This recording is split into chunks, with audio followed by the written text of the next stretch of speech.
İş vaxtı və həkim müayinəsi ilə bağlı qadınlara verilən güzəştlərlə əlaqədar qaydalara dəyişiklik gözlənilir. Xəbər səsi trendə istinadən bildirir ki, Milli Məclisin Regional Məsələlər Komitəsinin dekabrın 3-də keçirilən onlayn iclasında Əmək Məcəlləsinə əlavə və dəyişiklikləri əhatə edən yeni qanun layihəsi müzakirəyə təqdim olunub.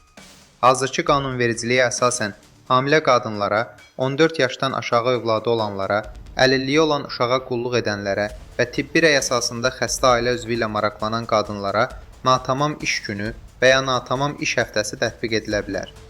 Mövcud qaydalara görə bu halda əmək haqqı işlənmiş vaxta uyğun hesablanır. Təklif olunan dəyişikliklərlə isə həmin maddə ləğv ediləcək. Yəni gələcəkdə bu kateqoriyaya aid olan qadınlara natamam iş vaxtı müəyyən olunduqda əmək haqqının yalnız işlədiyi vaxta görə verilməsi məsələsi qüvvədən düşəcək.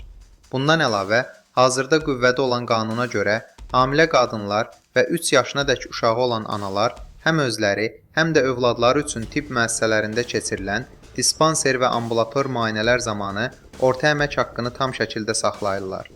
Qanun layihəsi bu müddaanın tətbiqinin daha aydın şəkildə tənzimlənməsini nəzərdə tutur. İşəgötürənlər üçün əsas şərt dəyişməz qalır. Hamilə qadınların tibbi müayinəyə getməsi üçün mütləq zəruri şərait yaradılmalıdır.